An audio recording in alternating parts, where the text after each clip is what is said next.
This land is cursed.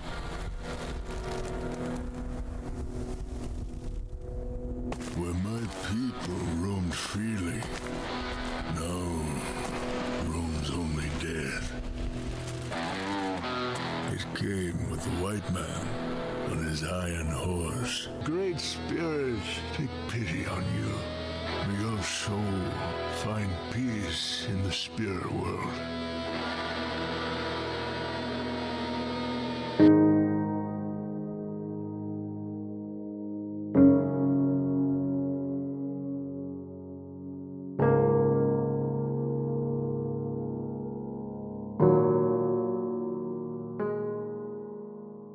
Bloodwest is a horror FPS with a side of stealth, RPG elements, and inventory management, brought to you by Hyperstrange, a Polish studio / publisher who've worked on titles such as Elderborn and Crossbow Blood Knight. The devs aren't AAA level, but not quite indie devs either. They're in this Goldilocks zone I like to call AA devs, essentially meaning they have the funds to work on larger products that indie devs can't, and still have souls unlike AAA devs. With the dev assessment out of the way, let's go into the review. The graphics are something I've come to really enjoy in games recently. It uses 3D models with pixelated textures, and let me tell you, I love this aesthetic. It does so much by showing so little. I had an art teacher in high school that once told me something along the lines of less detail is more detail, which to this day I still don't understand, but the games that use this art style and nail it really nail it. Two other games that use this art style are Warhammer 40k Bolt Gun and Hyperkill, just off the top of my head, if you want some more examples of this. Now, this style really benefits static assets such as buildings and terrain. With some of the enemy models, it can make them pretty hard to read when they move quickly. Overall, I'd say the aesthetic does its job and elevates the game a bit. They chose to use comic book style cutscenes for the game, which really works out in its favor. I can't say anything stands out when it comes to the sound design. Nothing made me really stop and be like, oh, that sounded really nice. For the most part, guns sound like guns, horror monsters sound like horror monsters. For now, just know that the sound design works and it's not too distracting. Now, I love the music to this game. Everything from the tracks that drone over you while you're out in the environments to even the fucking menu music of the game is fantastic.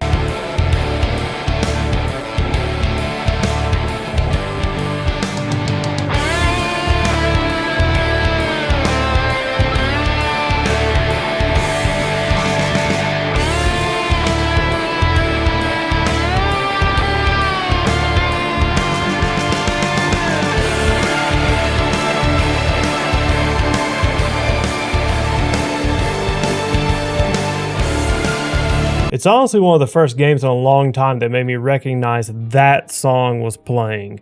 You know that song.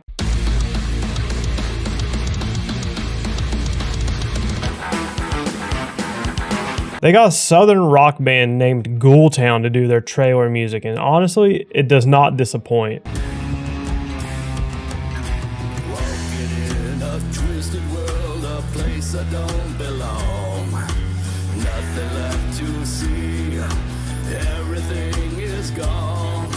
The music while you're out in the world exploring or killing monsters is appropriate. Those low tones with a southern rock vibe really go well with the world they've created. I'm not gonna lie, I'm biased towards heavy metal and hard rock, but I truly think anyone who plays this will appreciate that they went with this range of music for their game. As for polish, I didn't experience any major crashes or really any small bugs that I needed to take a mental note of or write down. One glaring issue with the game's polish is the balance and how easy it is to exploit some enemies. Let me be the first to address the fact that the game straight up tells you to exploit an enemy's large size to your advantage. And let me tell you, it's downright needed, and that's fine if it's intended that way. What's not fine is the ability for the player to exploit pathing to the point where they become a non-threat. Which in itself isn't that bad, but it really is when the game touts itself as an immersive stealth FPS. There's one more glaring issue that I'll address later when we get to stealth, but that aside, the game runs fine on my machine. However, that may not be true for you since this game's graphical options would make Total Biscuit roll over in his grave. I mean, at least they have a FOV slider. I won't spoil anything about the levels themselves, only because I don't want to ruin the small sense of discovery that the devs definitely put into the game. What I will say is that if you want to get everything you possibly can in your first playthrough, be as thorough as possible. These areas may seem small on the map, but once you start exploring, they open up in more ways than just one. Honestly, the gameplay is such a mixed bag, so I'm going to have to try to section this out, then come back and show you how I think it's supposed to tie together and how it tied together for me and maybe some other players, or maybe many other players. First, let's get the easy stuff out of the way, with items and weapons. Items are either found throughout the world, looted off bodies, or bought from vendors. You know this, you've played other video games. Some of these items are consumables that either heal you, remove curses, or give you a temporary buff. Others are passives that say generate health but damage you if you deplete your stamina bar entirely, or increase your stamina regeneration rate at the cost of total stamina being reduced. Some of these passives cannot be removed. I'll come back to that in just a second. There are also these golden coins that, when equipped in a passive slot when you die, prevent you from gaining a soul flaw. 3 of these and you become cursed. The soul flaws are minor versions of the curse, like 25% increase to be inflicted with a bleed or poison effect, lowered accuracy, lower damage, little things like that. Now, to get rid of these soul flaws, curses, and passive items altogether, you either have to drink purple potions found at vendors or in the world, obviously, or going to the skull totem to do a specific quest. I've read on the Steam forums that a weapon exists that can remove them too, but it's best to either not die or keep a gold coin in a passive slot at all times, which sounds fine until you realize that you only have 3 passive slots altogether. There's also alcohol, the most essential item in the West. Drink it and you get a passive buff, sometimes a passive debuff, and I just accepted a drink from Bill Cosby Vision. As for weapons, it's your standard old Western arsenal with a few small twists.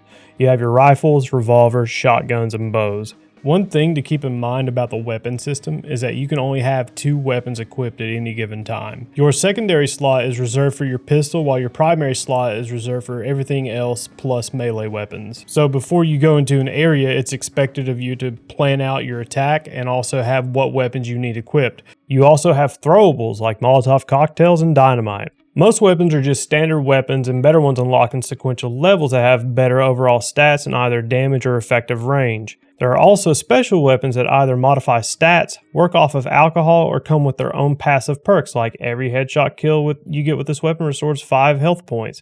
Additionally, weapons have bullet types, such as regular rounds, which guess what, do regular damage, silver bullets, which do a little bit more damage, gold bullets, which guess what, does even more damage, and incendiary rounds, which set an enemy on fire if you've hit them with enough consecutive rounds. And when you're feeling super sneaky, you have melee as an option.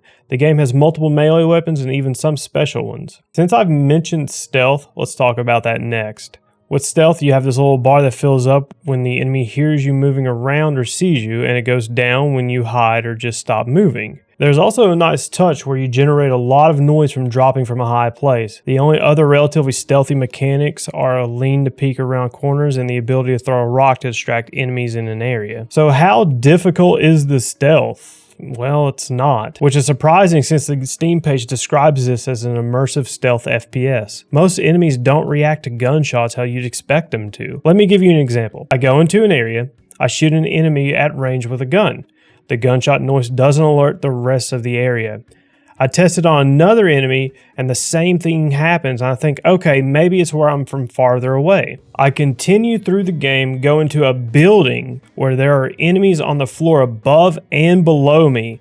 I shoot another enemy right in front of me and none of the others react. This was the other polish issue I was talking about. I don't think the devs know how loud guns really are, and if they do, they implemented them terribly. When my crouch walking generates more sound than a Looney Tunes shotgun blast, there's something wrong. There's also a skill tree that gives you a sense of progression and even customization to your playstyle. If you are the stealthy type, there are increases to sneak effectiveness and boost to melee damage. If you're the shooty type, there's also benefits like making it to where your guns don't sway as much when you aim down sights or reload faster. Most players are going to smartly dump all of their points into experience boost skill first, since that's the one glaring must-have. So now let's tie it all together, and honestly guys, this one's going to be a little tough for me since one issue feeds into the other, feeds into the other, feeds into the other kind of deal, so please bear with me. I wrote this down and I still don't think I can convey how difficult this is. So I need to tie together with what I think the devs intended to happen versus what happened during my initial playthrough and what I suspect most other players will do. I think the devs wanted players to really go all in on stealth, and it's a viable option, but not the most efficient one. Melee is second place when it comes to effectively and safely dealing out damage. The only real need for ranged weapons, mainly guns, are for the bosses, or maybe even some of the tougher enemies, but that doesn't make sense if you have ammo literally being thrown at you. During my first playthrough, I had an extra backpack that was filled to the brim with shotgun ammo that I did not use, mainly because I kept picking up ammo for all my other guns. They punish stealth by giving you tons of ammo, making it the most efficient way of killing enemies, but also tout it as an immersive stealth FPS. I don't get it. Like, I can't even wrap my head around what they wanted, because in stealth titles, loud and most likely last-ditch efforts are when players are in this absolute shit show of a situation and they're trying to make it out alive, whereas here the player isn't punished for going so gung-ho. The enemies deal like a lot of damage. I'm like not joking. When you start the game, if they hit you twice or 3 times, you're close to dead. So I think they tried to make enemy damage balance that, but I'm not entirely sure. But what does it matter when you're killing bad guys with loud weapons and no repercussions? I won't say the stealth system doesn't work, because it does work. If you lean around a corner and throw a rock, it'll attract enemies to where the rock landed. That works. That's a tried and true stealth mechanic. It just kind of feels like an afterthought, or it got overshadowed. Then compounding that with the skill tree, players don't need to dump points into melee stealth builds since guns do so much more. Hell, there's even one to increase your inventory size so you can hold more ammo. The devs either didn't identify this issue, or it was too late in development to make a major overhaul. One glaring thing that I cannot make sense of is the resting system. It's exactly like the ones found in the Soulsborne genre. You find a bed, you rest, your health gets restored, and enemies respawn. Now, I don't know about you, but when I play a stealth game and clear an area, I want that area to stay clear. This doesn't mean enemies won't respawn if you don't use it, however. I don't know if it's a timer that makes them respawn, or if you're far away enough from an area and when it gets reloaded in, it also reloads the enemies. I don't know. I really don't. I don't know what else to say about the stealth system. It just feels hit and miss, and I think my problem with it is that the game touts itself as an immersive stealth FPS. If they just took out the immersive stealth part and just gave you that option, I think I'd be a little bit more lenient on the whole idea. I don't know. It's just fucking with me. For enemies, there's a variety of them, with notes scattered throughout the world that hint on how you should take them out and how they like to attack. I really like this because it gives an insight to the world that there are others, or at least were, that there are other people out there in the wilds fighting these things. I've already spoken about a few enemy types, so I don't want to spoil any more in case you want to play it for yourself. One thing I judge a game on is the replayability of it. If you want to replay the same game within a year, or does it have an end game that you just want to, makes you keep want to play it, do all the extra stuff, do all the extra quests. At the time of this recording, there is no post game. There's really not even a post level for some acts. The Act 1 took me right away into Act 2, while Act 2 asked me if I was ready to go into Act 3. At the time of recording this, there is no New Game Plus to the game, but the devs have stated that there is a content update coming sometime this year. I'm hoping it comes with a New Game Plus, because this is a game that can certainly benefit from it, and also the ability to explore after you've killed the Act 1 boss before leaving. The game does have a skill point respec option, but by the time you get the opportunity, you've already set into your playstyle. Is it replayable with a fresh character? Not for me personally, but I'm sure there are several people out there who will challenge themselves to only use bows and to do no detection / no death runs. As for the game's length, the length is what you make it. It took me roughly 12 hours to beat, and I didn't hunt for all the extra collectibles and and weapons. It's a good length, especially for a AA dev. I wouldn't say there is a story, but I won't say that it completely lacks one. It's more or less small motivations to explore an area, kill a boss, and move on. But they did put some effort into it, at least to keep you kind of interested in what's going on. Skip to here if you don't want spoilers. There's really not much. The opening cutscene shows you being laid to rest by a Native American shaman, but instead of rotting away, you wake up in the Act 1 map called the Canyons. The Skull Totem, a character that gives you guidance through most of the game, gives you your tutorial steps and informs you that this land is cursed and must be cleansed. There are also human characters that give you their own quests and serve as vendors. So in Act 1, you're exploring the map, finding interesting areas and collecting cursed items until the game allows you to challenge the boss. Now you can go ahead and try to kill it right away, or you can continue to find more cursed items to have a secret area revealed to you.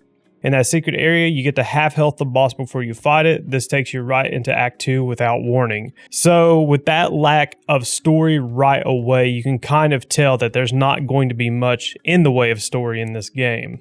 Act 2 finds you in a swamp trying to earn the trust of Annabelle so she can help you cleanse this land of evil. She tasks you with finding two other characters, Twin, a lost little girl who gives you some insight into the world, and a priest who is afflicted by some kind of strange disease that also infected Annabelle. There is a side quest to find a cure, and you can choose whether or not to give it to Annabelle or the priest. During my playthrough, I gave it to Annabelle and it made the priest leave. I don't know if the same thing applies to Annabelle if I give it to the priest, since the game's save system is bare bones, so I couldn't go back and see. Oh well. Forgive me for not remembering, but at some point the Skull Totem asks you to find the belongings of a previous hunter in hopes of summoning him so you can cleanse the swamp. Around this point, a tree monster spawns and is lurking around the base camp. You can either take it head on now or find a few things for the hunter so he can weaken the monster for you. The hunter also alludes to the Skull Totem not being trustworthy. Nothing up to this point has suggested this, and I thought the Skull Totem just served as a guiding tool for the player. I chose to hunt for the items since I had most of them anyway and only needed a flower, which was conveniently located outside of the main base. After beating the tree monster, you have the opportunity to keep exploring or move on to Act 3. Act 3 starts off with the player character dying again. The hunter puts you back together and said we need to make another soul totem because he can't keep resurrecting you. The hunter notices a light from a cave and tasks you with go seeing who's in there. You find a doctor who's studying these creatures and you ask him for his help. He sends you on fetch quests into dangerous areas like a giant hole with a skeleton of a dead giant demon at the bottom, which leads to some more fetch quests from some stone sculptures that aren't elaborated on that much, but I didn't ask either. And now you're at the end. Turns out the Skull Totem wasn't that good of an entity and you must kill him. The cutscene at the end hints towards a larger world and all you've done up until this point was meaningless.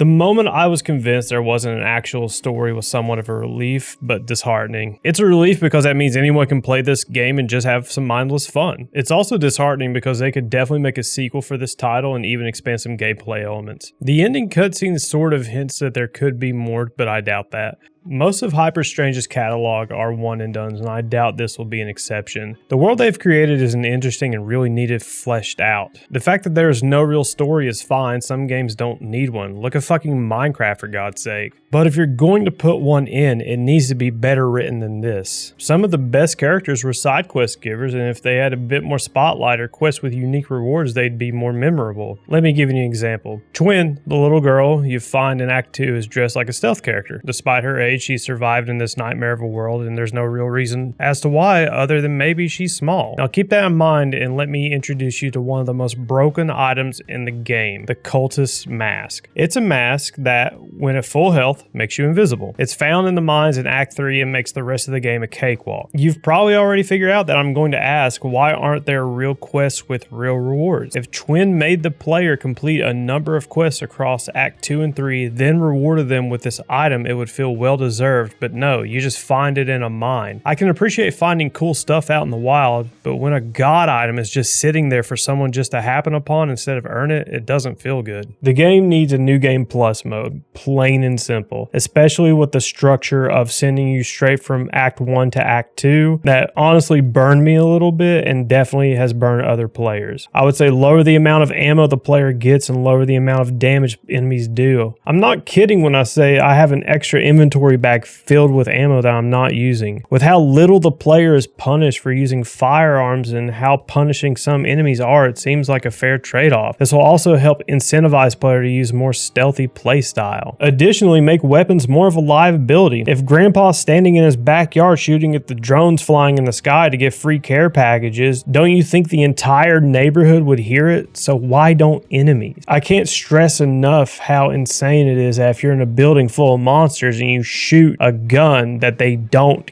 care. In conclusion, the game's great. I know I've harped on it, but that's because when I play stealth games, I expect certain things. But at the end of the day, it is a fantastic game. Is this game worth $25 US or your region's equivalent? Well, if you're only going to play this game once, then shelf it for a few years before replaying it, then no, get it for a good discount. If you plan on playing this game until you can't stand to look at it anymore, then yeah, I think it's worth it. I can't speak on Hyperstrange's other titles, but I can say that I have recommended this one to friends. I had fun with it despite its issues and shortcomings. Thank you for watching.